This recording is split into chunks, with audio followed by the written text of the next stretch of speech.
my 2-year-old son, Jonathan. I'm a registered dietitian, food sensitivity specialist, and the type of medicine that I practice, or nutritional therapy, is very heavily influenced by integrative and functional medicine. So I'm sure all of you know what that is. It really focuses on a holistic view of the patient or the client. So, for instance, instead of treating a diabetic, we treat a person who has diabetes. So focusing on the whole person, realizing that spirituality and emotional health, sleep, rest and rejuvenation, movement, all of that plays a really big role in their whole mind-body wellness. I'm a wife, of course, and then a mom, and I haven't been a mom that long. My son is only 2 years old, and again, I'm still kind of learning on the job. But what I've heard a lot from other moms, whether they're grandmas or a mom of 5, is that you never really feel like you have a grasp on things. You kind of just go with the flow. And when you feel like you do have a grasp on things, your kid is going to change, and you just kind of have to roll with it. So, as Suzanne mentioned, I'm pretty busy, but who isn't busy? Life is always going to be throwing stuff at us. We're always going to have stresses. We're always going to have a baseball practice. We're always going to have to make dinner and make lunches. It's really about prioritizing time.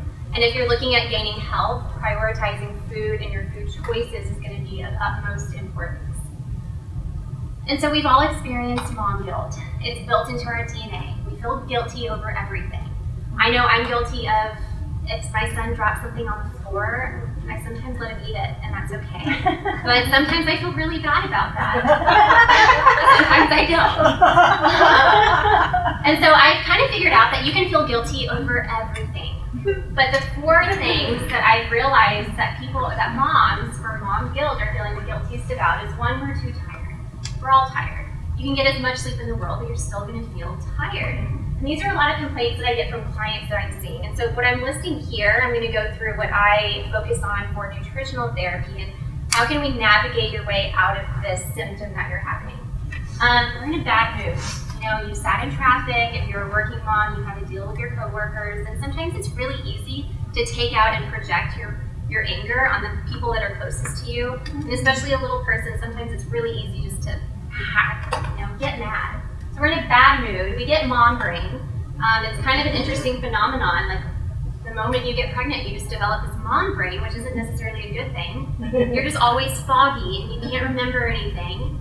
And then lastly, we become sometimes reactive versus being responsive. And so reactive is more so when you're in that fight or flight mode. So somebody says something and it just really makes you mad and you fly off the handle really quickly, versus being responsive. Somebody says something to you, you accept it, and you manufacture it in your head, and you respond appropriately. And so oftentimes when we have a culmination of too tired and bad mood and mom brain, we become really reactive, and reactive is not always a good thing. So what are some antidotes to, again, that's my son, and I'll get to that picture explanation here in a second. So what are some things that we can start to acknowledge so that we can make life a little bit easier? On your chair, I left a note page for you. So, these are just points that you can ponder on later when you're at home. Maybe realizing that the first one, am I actually being productive or am I just really busy? And there's a really big difference between those two things. So I'm sure that all of us have had those days where we just lay down in bed like, oh my gosh, I got nothing done, but I'm so busy and I'm exhausted. And I know I have those all the time. And it takes a lot of prioritizing and really trimming the fat in terms of my obligations during the day to really be productive and truly get things done. The next one's really hard. Scheduling time for work and then also time for play. And realizing that self-care is not selfish and that it's impossible to pour from an empty cup. And so oftentimes we think that the quantity of time that we're spending with our family is what matters, so we should be spending 8 hours a day, every day with our kids. But it's really the quality of the time that matters, not the quantity. So I know I'm guilty of, if I'm at home with my son, he'll be playing in his room, and I'll be in the room with him, but I might be playing on my phone, and then next thing I know, 3 hours go by, and I'm like, okay, I spent about 3 hours hanging out with my kid. But it wasn't good time, it wasn't quality time. So realizing, again, that maybe even if it's 30 minutes versus 3 hours, being engaged and going on special dates with your kids and really spending that time engaging with them. This one's also really hard too. Being okay with things left undone. I'm still working on being okay going to sleep with dishes in the sink. That's just one of my weird quirks. I just can't get over it. And also being okay with asking for help. We oftentimes try to be martyrs and do everything ourselves. Is anybody else guilty of that? Not delegating well? And again, that goes back to not being able to pour from an empty cup. We have to be able to ask for help. And it also sets a really, really good example for our kids. Picking your battles. This was a battle that I picked. Jonathan did not want to eat dinner unless he had a diaper on his head. So that's what this is. That's a diaper. And that's just a battle I just let him have. He was happy wearing a diaper, and that was the only way that he was eating his dinner. And the last one is just laugh at yourself. So these times are fleeting. And I feel like, Jonathan's only 2 years old, but I feel like I just had him yesterday, and he's growing up so quickly. And so it's fun to look back at these moments. I'm sure at the time I was so frustrated, but hopefully happy enough to at least take a picture. But just laugh at yourself and just, realize that a sense of humor is going to get you through this. I have to remind myself of this every day, that nobody's too busy. It's all just a matter of prioritizing.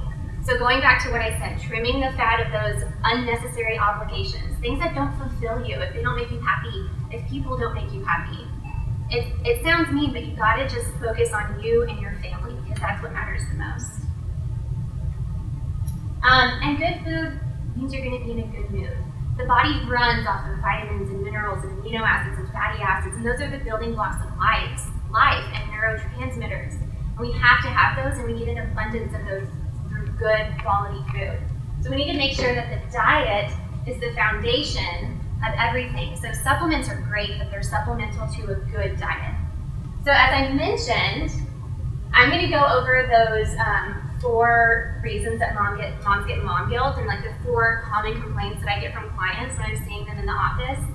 And a lot of these are symptoms that doctors hear about all the time. And I know I got the you're a new mom, everybody's really tired, just deal with it. But there are a lot of things that you can do nutritionally to help manage that.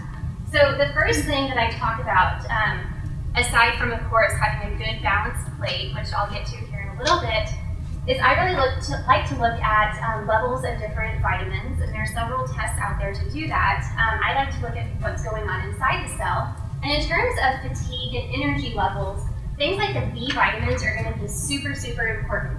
The B vitamins are kind of that fuel that metabolic pathways in the body and provide you with a lot of energy. So if you are really low on your B vitamin status, you're going to feel sluggish, and you may have some difficulty with maintaining your metabolism. Proteins and leafy green vegetables are really, really good sources of B vitamins. Getting antioxidants through the diet, so antioxidants from herbs and spices, bell peppers, broccoli, cruciferous vegetables, fruits. That's a great way to get antioxidants in. Vitamin D is a super vitamin when it comes to energy levels. So of course, getting it from the sun is great. Food is a little bit more difficult to get it from, and so here a supplement is really, really helpful. And then CoQ10. CoQ10 plays a really big role in mitochondrial function. CoQ10 you produce quite a bit in your body, but sometimes you just need a little bit of help. Certain medications can cause a CoQ10 deficiency, as well as abnormalities in GI function. And so that's kind of one of the first things that I do is analyze the diet, see where we can make improvements, do a nutrient analysis, figure out where we may need some supplementation. And then moving on to the next step is balancing your blood sugar. And in a little bit, I'll talk about how to balance a plate so that you get a really good level blood sugar throughout the day, so you're not having all these huge peaks and valleys. Satiation is a fancy word for feeling full, getting enough food. So if you skip a meal and you get that hangry feeling, another version of being hangry is just getting really tired. And then sleep, of course, plays a really, really big role. Obviously, if you're not sleeping well, you're going to be tired. That's how the body is designed to work. So making sure that sleep also becomes a priority. That's when our hormones kind of reset and digestion kind of resets, and we build our muscles. And so sleep is really, really, really important. Okay, so the next area is bad mood, or just being mean mommy, as my son likes to call me. Again, I really like to look at the micronutrients, and those B vitamins are coming back up again. So the proteins and the leafy green veggies.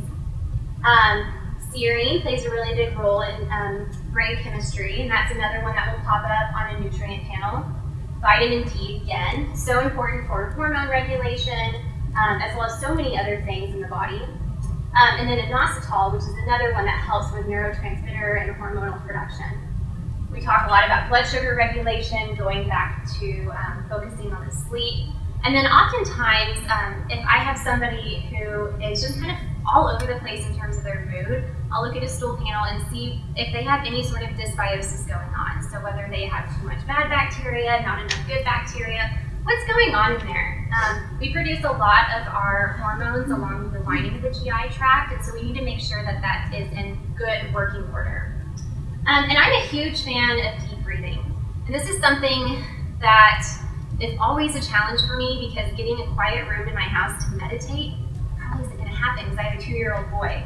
So I started incorporating just at stoplights, just breathing in and breathing out and trying to match my breaths, and just being more conscious throughout the day of making sure that I'm getting those deep belly breathe breaths.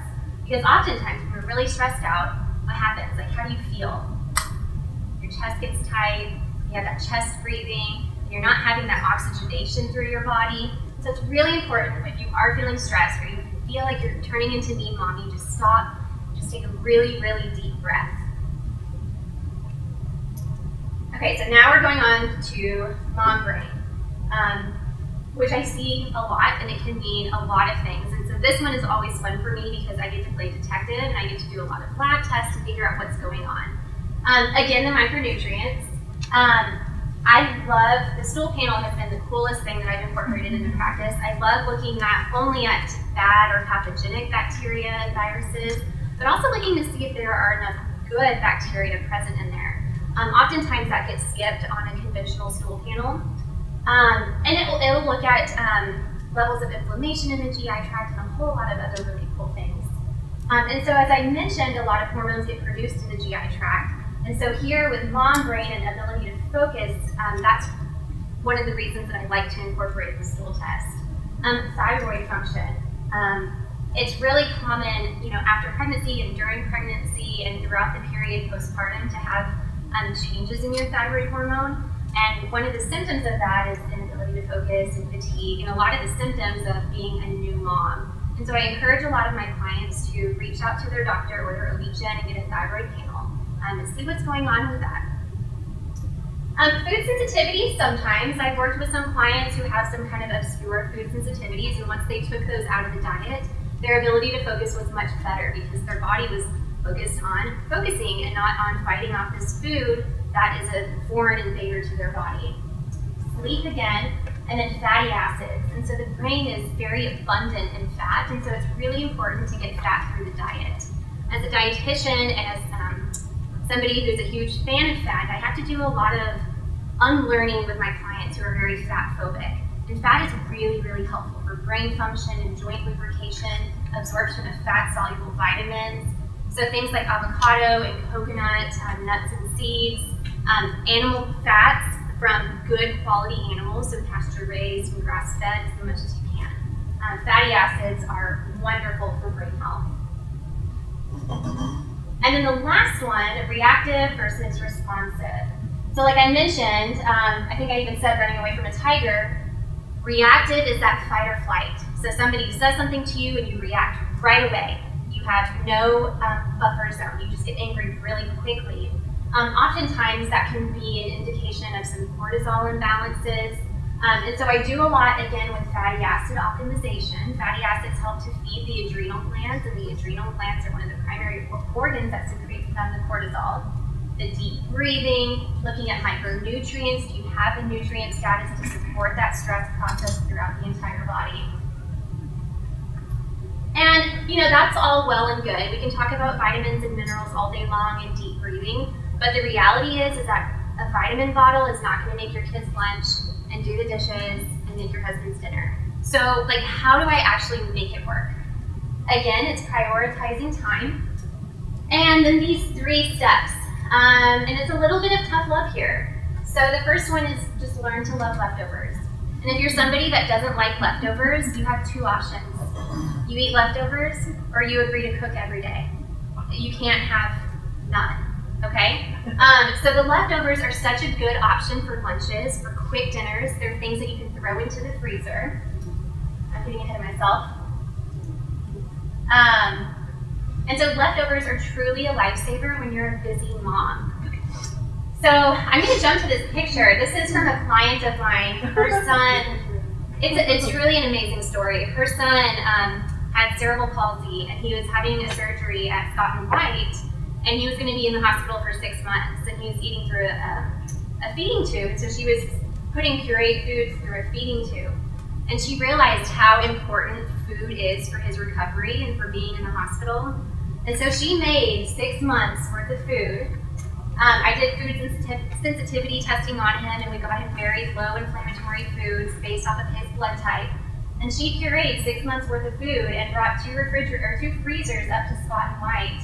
And he lived off of that, and he did really well. So I show this to clients who say that they just don't have time, or they don't want to do leftovers, or they don't want to freeze anything. And I think this is a great testament to saying there's really no excuse. You can do it. If you really, really want to, you can. So the first, this is kind of a tangent. The first for learning to love leftovers is what I call 2 birds with 1 stone cooking.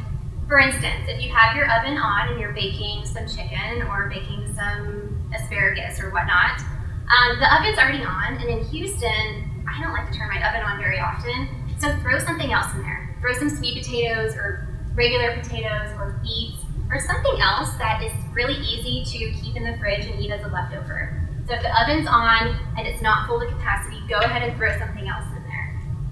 Use your freezer. This one I love, investing in versatile cookware. So my favorite thing that I have, and I can't remember the name of it, Pyrex is a glass dish, which is really great to cook in, and they come with a lid. And so I really don't like to do all the dishes. That's my job, and I can't go to bed if there are any dishes in the sink. So, we cook in the Pyrex, and then we let it cool off, and we just put the lid on it and put it in the fridge, and the next night that's our dinner. We don't have to do any sort of preparation work because it's already in there. The only thing that we have to do is throw it back in the oven. It's super, super easy. And then during cleanup time, like if I were not going to eat that meal for lunch or for dinner the next day, when we're cleaning up, we go ahead and make our lunches at that time. And that's where we would eat the leftovers for lunch. So, we baked chicken or whatnot. We made an extra chicken for each of us for lunch the next day. Okay, and then always on hand foods. And this is kind of a long list, and I'm not going to read everything. But there are certain categories of foods that you should just always have. So if you are in a pinch, you can make a really, really quick meal. For greens and veggies, yes, I love fresh vegetables and I love fresh fruit, but the reality is that I don't always get to make it to the grocery store. So I'm a huge fan on weeknights when I'm really busy of just using frozen broccoli and stir fry mix and mushrooms and making a really, really easy stir fry. It's super potent in antioxidants. You can dress it up, you can change the spices and make it into a curry. And so it's a really good base recipe. Eggs are always on hand, and you can have those raw or boiled, making sure that they are pasture raised and of good quality from well-fed chickens. Having meat, fresh and frozen, is great. Fats, you can do the grass-fed butter or ghee. You can do avocado, coconut, and nut butters. And then always having starches on hand. And I like having starches already pre-cooked. So if we're going back to that 2 birds with 1 stone cooking, if I'm making something in the oven, I'm throwing potatoes in there, and then I can just keep the potatoes in the fridge for another meal. Because they can sometimes take a long time to cook, and if I'm in a hurry, I don't want to wait for potatoes to cook. I call these the paint by number meals. And so for this, choosing a protein, a carb, and a fat. So the protein, as you can see, you can do okay, so I use stir fry as an example. So the protein there, if I'm browning up some beef, that's the protein, and then the egg that I put at the end of the stir fry is another source of protein and fat. The carb, you could do the carbohydrates that are naturally found in starchy vegetables, or you could do peas. Or there, the carb, if you're incorporating some jasmine rice or basmati rice, that would be another option for a carb. And then the fat, The egg yolk, or if you're using any sort of oil for the cooking, is going to be your fat. So just kind of with each macronutrient, picking your different and respective food. And then don't overthink it. You know, I'm definitely not a chef. If anybody has gotten my meal plans, they're really easy. I have a 2-year-old, I own a business, and I don't have a lot of time to cook in the kitchen, and I don't want to spend a lot of time in the kitchen. So here's my list of not overthinking it foods. So one-pan meals, stir fry is a really great example there. You can just throw everything in a pan and a little bit of like either coconut aminos or tamari to give it a little bit of flavor. And it's super, super easy. The crock pot just always saves the day. If you don't have one, you've got to get one. Hashes and goulashes. A hash sounds really fancy, but it's really not. It's just, we make it with sweet potatoes, and sometimes we'll cut up some apples or some pork sausage and put it in there, maybe wilt some spinach. And calling it hash, we feel a little bit fancy, but again, it's really easy. This is an example of my making it work meal. So you can see that it's encompassing the macronutrients. So my carbohydrate of choice that day were some plantain chips. My vegetables underneath, it looks like mixed greens. I have a little bit of protein from the cheese and fat from the cheese, which is a raw aged cheese. And the only protein I had that day were some hot dogs, and so that, you make it work. And a little bit of bonus with the sauerkraut and kimchi to get a little bit of probiotic into the mix. And then the salad dressing is just mustard and ketchup. So is it the epitome of health? No, but it's much better than driving through McDonald's or Burger King. Okay, number 5, when in doubt, put an egg on it. So eggs make everything look good and taste good. So if you're making something and it just doesn't really look good, just fry an egg and put it on top. And then the next one, roasting makes everything taste good too. So asparagus, I love roasted veggies. It's probably not safe, but oftentimes I'll put very low temperature oven and put veggies in there and just let it roast for a long time. And my husband and my son and I will go for a walk, and we come back and everything's already done. So that's really nice. And then we get the question, what about dining out? We all eat out. It's going to happen. So what do you do? Range to restaurant eating is great. So if you can find a better quality restaurant, that would be awesome, but that's not always the case. So trying to identify foods in their whole food form. So for instance, if I ask somebody, should you get a baked potato or pasta salad? Baked potatoes. Okay, well you guys already know. Most people would say pasta salad because it has salad, right, in the name. But the reality is that you probably want to opt for the baked potato because it's in that whole food form. You can recognize it picking it from the ground, and that's what you want to look for. Side dishes are a really great place to find vegetables, potatoes. Steakhouses, surprisingly, are pretty good because you can get just a cut of meat, just the sides, just the starch. And then I also tell people to, and this looks a lot more complicated than it is, but I call this the purposeful plate. So it's making half of your plate vegetables and going beyond just vegetables, but focusing on the sulfur-rich vegetables. The sulfur-rich vegetables are like the cruciferous, kind of stinky, gassy ones, broccoli, cauliflower, bok choy. The sulfur here is really helpful in the natural detoxification in the body. And so it's important to get these through the diet in addition to regular non-starchy vegetables. So the radishes and mixed greens and tomatoes. And then you can see here what's really different from like a normal like government guideline is that the starches category is going to be a lot smaller. And here, ideally, your starches or your carbohydrates are going to be natural starches. So summer squashes and sweet potatoes and jicama. If you tolerate grains and legumes, again, making sure that they're in their whole form. So trying to avoid too many breads and pastas and things like that. Animal proteins being about a quarter of the plate. Again, in Texas, it's kind of hard to do that at restaurants all the time because usually the meat is the entirety of the plate. Incorporating fat into the mix, again, not being fat phobic. And so the fat can be either like the cooking method, or if you have a salad and you're topping avocado on it or putting pumpkin seeds on top. And then the bonus is adding in some fermented foods. So this could be sauerkraut or kimchi. A grass-fed, raw-aged cheddar cheese is great, kombucha, just something throughout the day. And it doesn't have to be at every meal, but making sure that you're intentionally getting fermented foods through the day. And then exercise. All right, so now we're really focusing on cooking food. So when am I going to find time to exercise? This is just something that, it becomes habit, and you just have to naturally incorporate it throughout the day.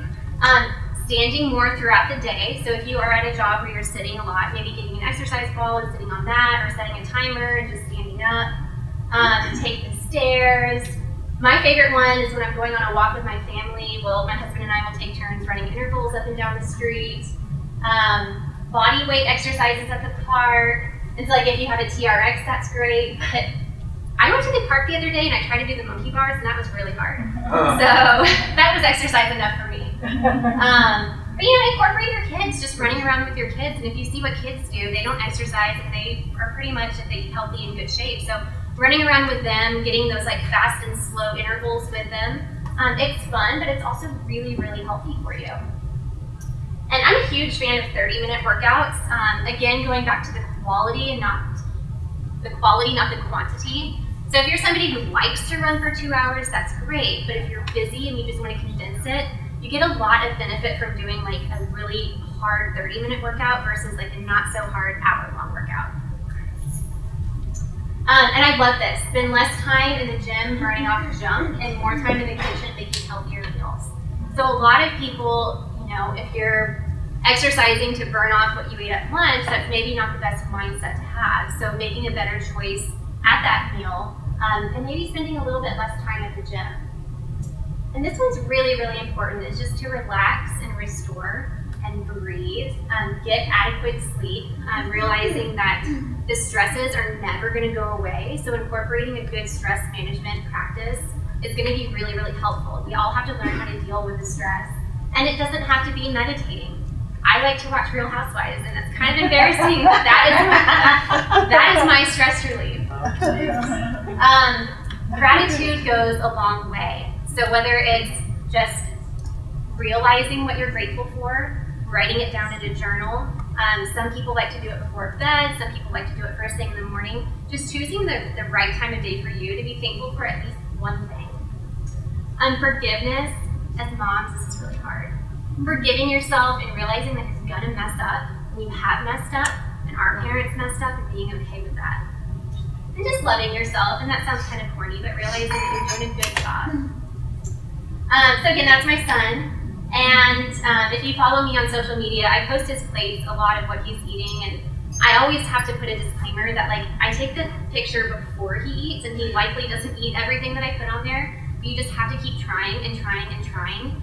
And so for instance, my son all of a sudden hates ground beef, but if I take the plate away and I put it back and I call it ground chicken, he eats it. And so sometimes you just have to repurpose things a little bit. But I would love to hear from you guys. My practice is near the Med Center. So if you're familiar with that area, it's in West University on Kirby and Sunset. And my social media is Choose Food Wisely, and my website is Choose Food Wisely, but otherwise you can just Google Nicole Fennell and it'll pop right up.